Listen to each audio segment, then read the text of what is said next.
Another challenge for the Green Hornet, his aide, Cato, and their rolling arsenal, the Black Beauty.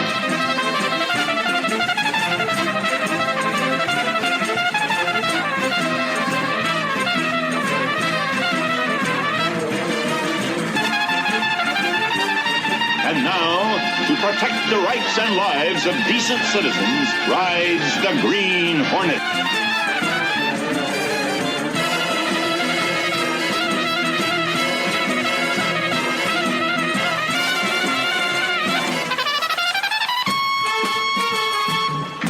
Welcome back, citizens, to an all-new episode of the Hornet Sting podcast. It's the owner-publisher of the Daily Sentinel here, John S. Drew, and I am joined as we come close to the end of this journey now for the Green Hornet 1966 television series by the district attorney himself, Mr. Jim Beard. Hey, Jim. Hey, are you trying to get me to cry? Because I might start bawling here any moment. Oh, no, we're close to the end. Oh, say it isn't so. It's it's funny. When we were finishing up Batman, I thought back when I started it that I wouldn't be so upset about it because I figured I was going to be so overjoyed over the fact that the third season wasn't the best anyway. And I found that there was a lot there to love and a lot there to feel good about. And I felt bad that the series overall was ending. And I know we've talked about the moment in time, the amber. You've brought this up on the podcast before. It's the same thing here, though, in a way. There are things about the Green Hornet that, you and I have talked about and we don't care for. But then there are other things that I actually genuinely do love, including this episode we're talking about today. Yeah, absolutely. I feel the same way. It's never been boring to talk about this show, even on the ones that we didn't much care for, or I didn't much care for, or you didn't much care for. There was always something interesting to talk about. We both love the characters. Also, melancholy, bittersweet, sure. Sure. And this episode is actually a two-parter called Corpse of the Year. It aired January 13th and 20th, 1967. The writer, Ken Pettis, I believe one of my favorites for the series. What about you, Jim? Yeah, I would go with that, yes, absolutely. Yeah. And directed by James Comack. Now, the first thing, as soon as we're always like grasping at straws for continuity, and look who's back in the opening scene, Elaine. Yeah, and I made my note on it. I mean, how often does this happen, right? Right. In this show. And it's such a strange thing because she has like 30 seconds in these episodes. And you kind of wonder, what were they trying to do with this? Was it to give a sense of continuity to the show? Was there an intention to make her more of a recurring character? As far as I can tell, this is only twice now. Yes. In the show. Does that sound right? And That's right, twice. I'm not sure if she comes back or not. Well, the funny thing is I'm starting to watch this episode, and I'm thinking to myself, man, all of his dates are shrill. Like, where does he get these? And then I go, oh, wait a minute, that's Barbara Babcock again. Oh, well, that's interesting. All of his dates are shrill, and yet he's got like, Casey. He should just go out with Casey exactly. if she didn't work for him. Yeah. Yeah, but there were always those little hints along the way that she did pine for him a little. Oh, I definitely believe that, and we've talked about that before. That there are scenes where I would say there's actual jealousy involved, especially when it's these times where his dates are kind of superior acting or something that Casey can latch on to and maybe rib him about or point out to him or something along those lines. Now, here's the thing, and this is a sad moment for me, because this whole opening, he's out on a date with Elaine. He stops to pick up a paper. We get the little jab at the Daily Express, keeping up with the competition and everything, which sort of gives you a hint that this is going to have a part of the plot and everything. And then the Black Beauty shows up. So there's Britt, because he'll even note later on it was the Black Beauty from Rockets to Magnesium Wheels. And what am I fixated on the whole thing? the woman selling the papers looks like she should be selling flowers in London. yeah, I love that. Yeah, that's a good description of it. Well, my thing is, and I wrote a note about this, is it doesn't seem to bother Britt that the car is exact. No. Yeah, like exact. Yeah. That's not like one of his first thoughts at all. No, and it's not a line of investigation to find out how that happened. Yeah, yes. You know? And and if I'm not mistaken, it's not a plot point that's picked up. We'll see the schematics later, but it's not a plot point that's picked up that, hey, we got to look out for security and stuff like that. Exactly, and I have that in my notes also. When we get to the end, that is quite a large hole there. The question of how the heck could they have gotten this? Yeah. The Green Hornet is not rolling around in the daytime where someone could take clear photos of it, and even then, you wouldn't be able to get clear schematics of the whole thing. So it's kind of an odd thing, and it's kind of a big thing, and it's not really addressed. No, it's not. But it does set up this whole thing that there is a bogus Green Hornet and a bogus Black Beauty basically causing all these problems, attacking the Sentinel delivery trucks and such like that. And then comes the next step when the Hornet, the fake Hornet, attacks the Sentinel newsroom. Yeah.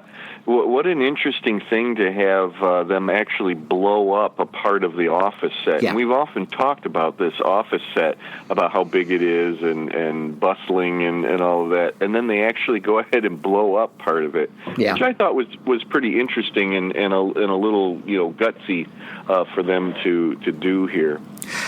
Gutsy, but it also reminds me of, and you were in this podcast, the third season Batman episode when they blew up the Batcave. Yeah, I love that one.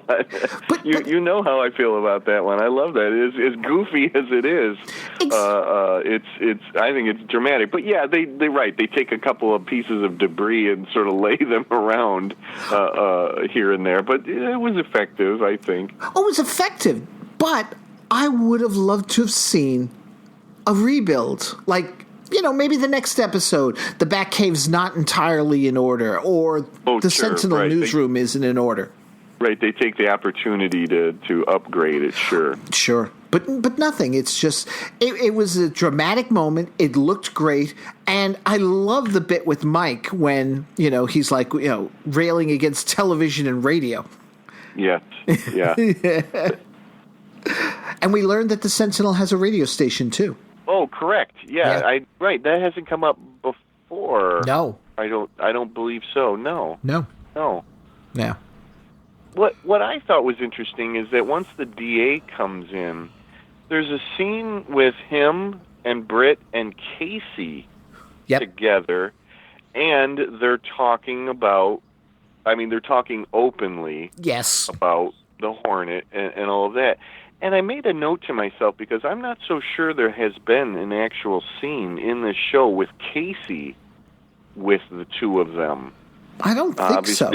Obviously, Casey's in on it. It doesn't come up a whole lot in this show where she's able to speak freely about Britt being the Hornet and being part of that whole thing. It doesn't happen that much. But I thought that was really interesting that there was an actual scene where to sort of maybe liven up the normal scene between the DA and Reed talking about the Hornet openly and freely with the knowledge of Britt being the Hornet, that Casey's involved in it this time. So there you have it. Yeah, except for one small flaw.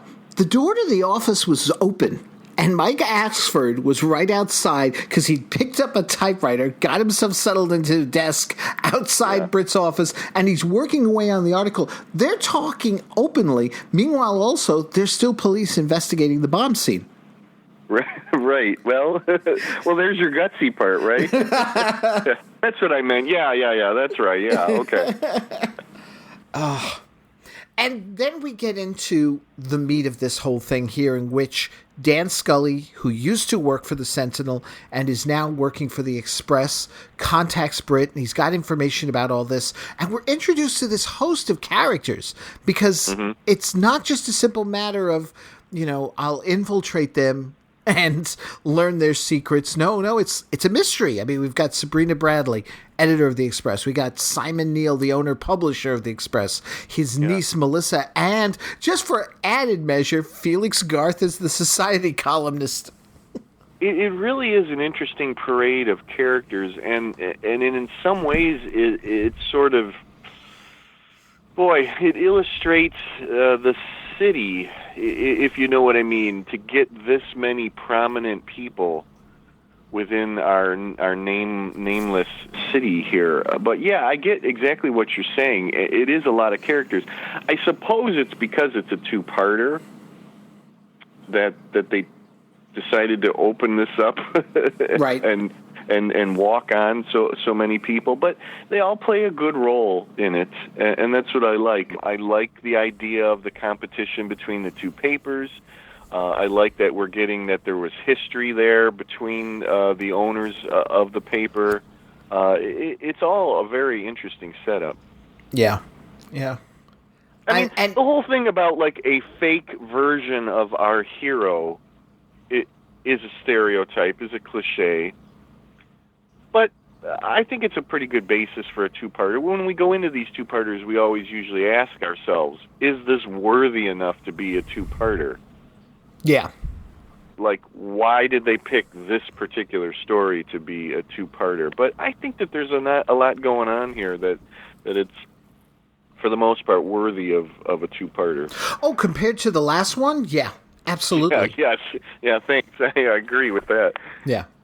And they don't just, again, turns it a little on its ear. It's not just a simple matter of, okay, we're introducing these characters, which one of them could be the Hornet, because we then see Sabrina with the schematics for the Black Beauty. Yeah, exactly. Pretty much right away. Yeah. Yeah. I mean, we'll learn that's a bluff there, but still. Yeah. Britt decides he's going to start following the Sentinel trucks, and I did love this whole scene. First with the point of view shot from the Beauty as it's tailing the Sentinel truck. Yeah, wasn't that nice? It was. It really was. So listen, there's obviously they had more than one Black Beauty for this show. Yeah. Okay. Yeah. I don't know if they had any more than two. That's something for the diehards. I mean, I was the same way with Batman. I knew that there were 5 cars together. Ask me what number 1 did and number 5, I couldn't tell you.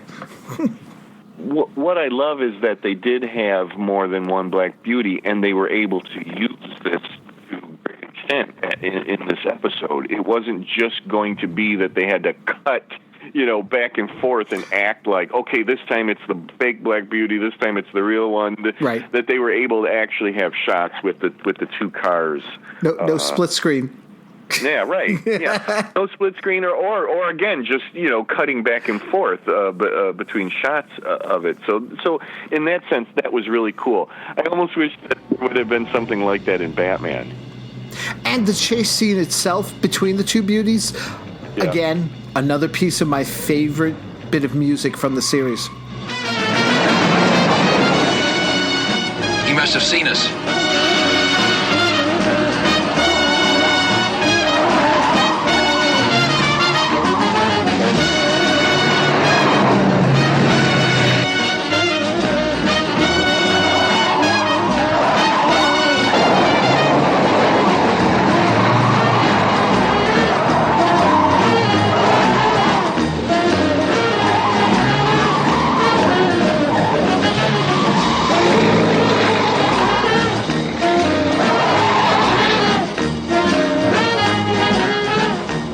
We've lost it.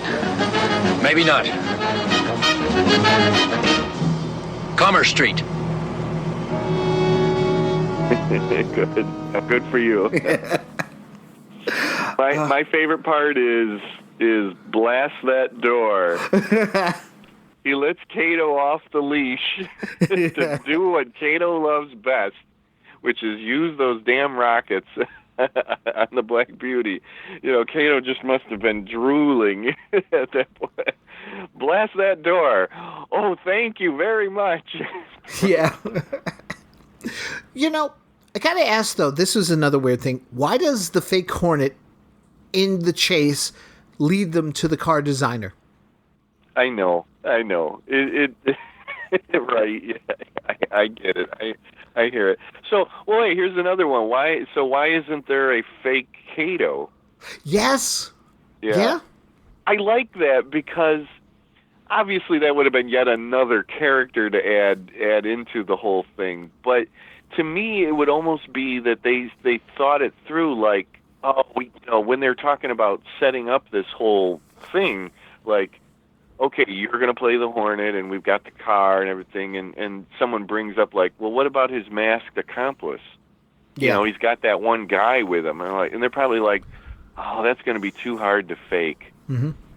Yeah, because, where are we going to get a guy who can move like that? And, I am trying to think of, like, in the fiction reasons why that there's not a fake Kato to it. It's seeing the quote unquote the Hornet driving the Black Beauty. Yeah. Now, I've got to say something. We've talked about Mike Axford, and a lot of times we're down on him in episodes because we think he's been poorly realized. To me, I really liked him in this whole thing. I made a note about the yelling scene between him and Britt. I don't think that they've ever had that strong of a scene where they're pitted against each other, and the volume of them shouting at each other has never been like this before. Something that you almost want it to go on a little bit more. And I love it that Britt's inheritance is brought up. Yes, with Sabrina. Yeah. It's those moments, and we've said it many times, it's those moments where you want a little bit more. Mm-hmm. You want to hear a little bit more about, obviously a lot more about Britt's father. But you want to hear more about, like Britt's earlier days, when he got the paper, and it really illustrates Mike's, this under the surface disdain for Britt. Yeah. And you have to wonder. I mean, there's plenty of times where he acts just fine towards his boss and all of that, but it's almost that it pretty easily comes up. Mike wants to jab at Britt, that he doesn't think that Britt is doing the job that he should be doing, that he's not fulfilling the legacy, that he's not honoring Britt's father. He goes into that very easily. It doesn't take much for Mike to bring that up. No. So really, again, I really love those scenes. Britt does seem fond of Mike, and he obviously keeps him on the payroll and holds a job for him there. But you have to really wonder, is there a lot more animosity there, or even disrespect? I don't know how much Mike actually respects Britt. Is what I'm getting at here. Yeah. I also just think in terms of, because it's also brought up with Sabrina, and again, it's another bluff, because it sort of sets up an alibi why Sabrina might be doing all this in terms of using the Hornet to bring Britt's paper down. Yeah, yes. Yeah. I did like it too, and I think you're right. I would have liked more. And we have a two-parter, so why not give these things a little bit more time? We know that the focus of the producers, the directors, everybody in the show is to keep things moving along, which is suitable because he's a pulp character. You have to keep things moving along, but it's also a drama, and you want a little bit more meat on the bone sometimes. Right. So you see this sort of struggle in this show to keep things moving along, not to bog it down with just a lot of dialogue. But when you give us characters that are interesting and actors that are interesting, you want a little bit more out of them. Yeah. I did like, though, also, we get to the party, and again, the scene with Sabrina and Britt and all, and then eventually the Hornet shows up, and you think for a moment he's going to shoot Britt, considering he's been attacking the Daily Sentinel, but he shoots Simon and kills him. Yeah, exactly. Hey, we didn't mention Angelique Pettyjohn. Oh, that's right. Yeah, I forgot about that. In this scene, yeah, right. Right. In the lunch scene he has with Sabrina, right? No, she's actually at the party. Oh, that's right. Okay. Yeah, I think she has a line actually, in it. That's right. The lunch scene with Sabrina is in part 2. Correct. Yeah. Oh, that's right. Angelique, one of my. Yeah. Yeah. I was born the day that episode aired. Is that? Oh, right. I think you've told me that before. January 5th, 1968 was, Gamesters of Triskelion. That's correct. Yep. Yeah, she has much more to do in that episode. Yes, she does. Yeah. But, well, this is funny because as we get into part 2, there's another funny little connective point here to our other favorite show, Batman. But, right. But I just wanted to know how this part 1 ends with the cliche of "this time it's personal." This Which time is it's fine. It's a good one. I love that. This time it's personal. Well, I also had to do a backtrack here, though, because I also had a problem with Britt's holding the newspaper that has the Express's headline, "Hornet slays wrong man." Yeah. Wait, you were supposed to slay the right one? Right. Yeah. It's an odd, yeah. I guess we can see why the Sentinel is the better newspaper. They have better headlines. Yeah. I was thinking, no, that's a horrible headline. Wait, what?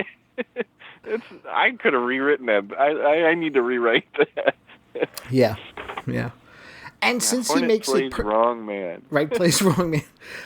And since he's making it personal, in part 2, he decides to go directly to Sabrina, who's their main suspect in all this, and warn her, as the Hornet, that he doesn't appreciate being imitated for all the good it does.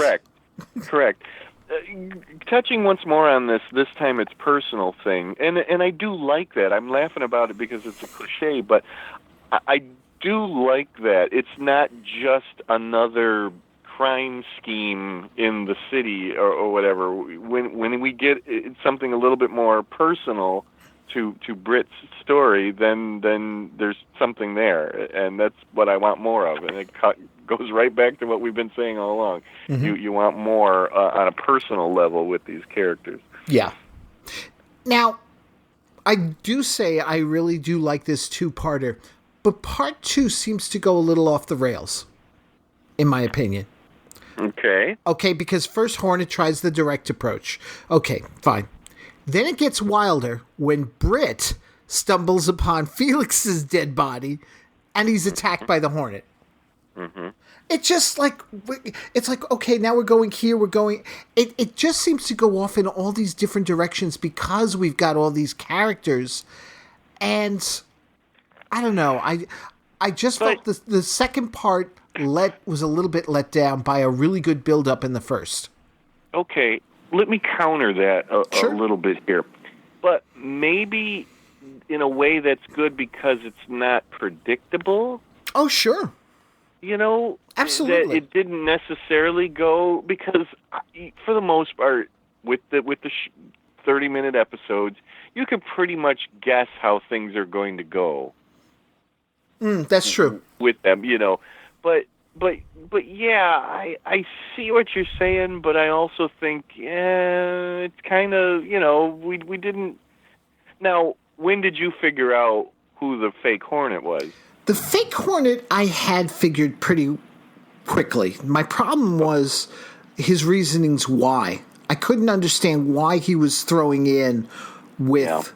And that was my problem. Was it Sabrina or was it Melissa? To me, that was more the mystery than who the Hornet was. Yeah, I agree with that. You know? Who was the real mastermind? Because it wasn't the guy playing the Hornet. No. Yeah. No. Yeah.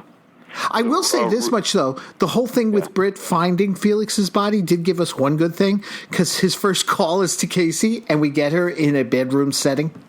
Yeah. Yeah, I don't know if we've actually had that before. No. Well, then speaking of which, though, I want to say Britt does like to go to places to eat that have fashion shows. I love that. Fashion shows. A la Batman. Yeah. It's something about Britt. And when he's on Batman and he's with Bruce at this fashion show restaurant thing, it's Angelique Pettyjohn is one of the models. Right. Yeah. So there's our connection back to this whole fashion show, Angelique Pettyjohn, Batman, Green Hornet. It's all one thing somehow. It's all one thing, but okay, like I said, to me, more the mystery was who was the mastermind. Was it Sabrina? Was it Melissa? And again, it's sort of like I got a little confused towards the end. I mean, I understood once the reasoning was done, but I couldn't figure out how did Sabrina get onto Melissa's scheme. Because we see her with the gun to Melissa. It looks like, okay, we've caught Sabrina. Yeah. But then it's, no, this is all a scheme by Melissa.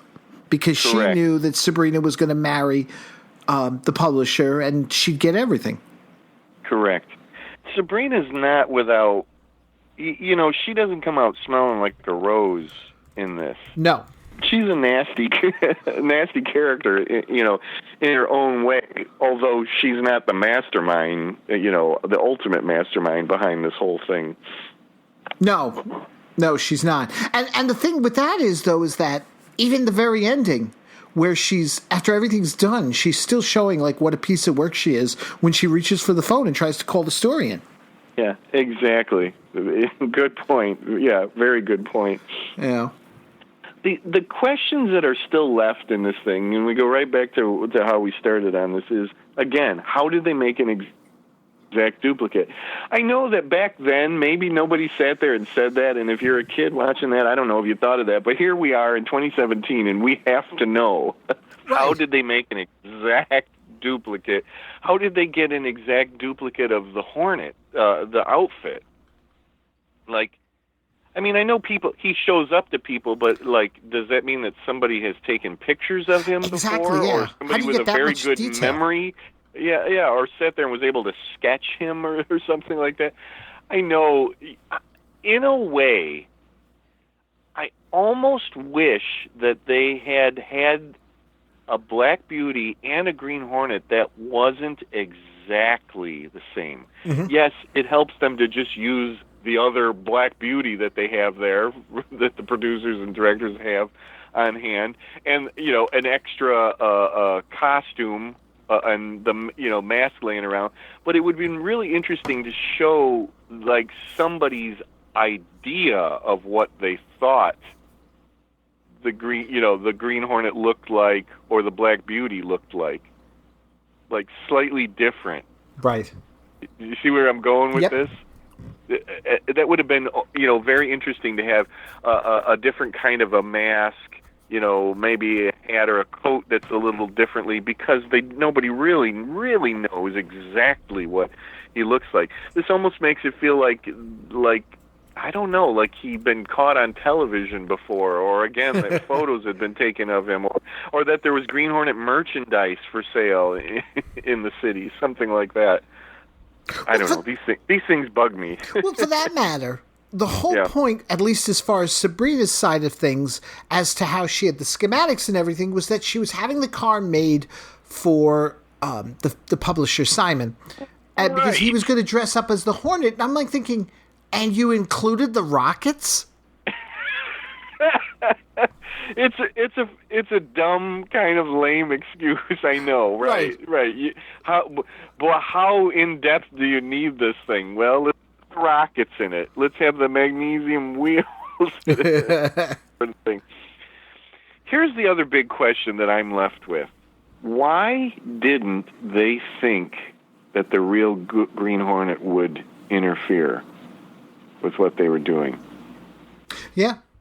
That's their downfall. Yeah.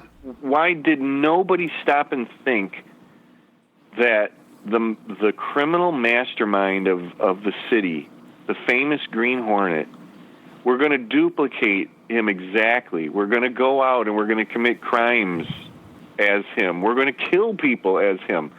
And no one ever thought that the real Green Hornet wouldn't, take a little bit of offense at that, right, and maybe try to do something about it.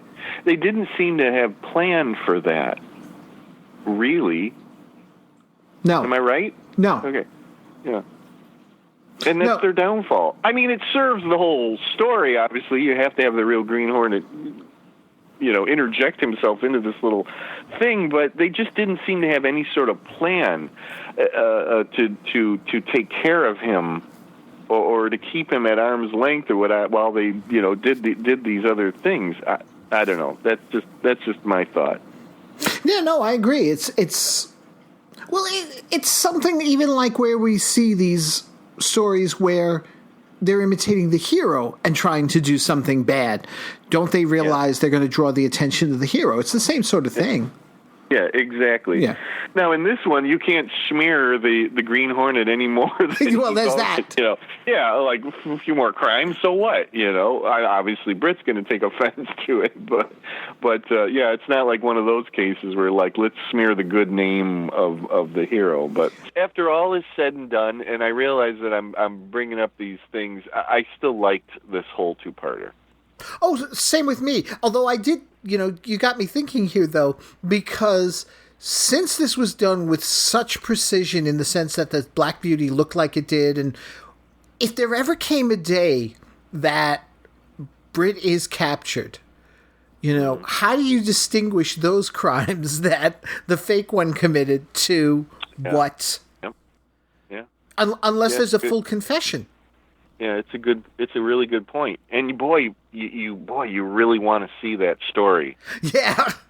Where he is caught, and maybe that's the last Green Hornet story, Green Hornet the end, right? Where Britt is finally exposed as a Green Hornet, and yet he has to justify every single thing that he's done. Now you're going to hope that Scanlan's going to help when that happens. You hope. Yeah, because quite honestly, he's the guy that's going to have to prosecute. Yeah. Britt. Yeah. Boy, what a story. What a story that could be. So, hey, what did they do with the duplicate Black Beauty? Good question. Does Britt look at it and go, you know what, Kato, this is not a half bad copy. We should just keep this one. It'll be our backup one, right? Yeah.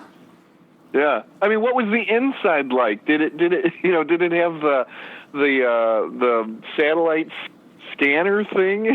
Did it have the whole, all the gewgaws and gimcracks in the back seat stuff and all of that? Did it have all of that too?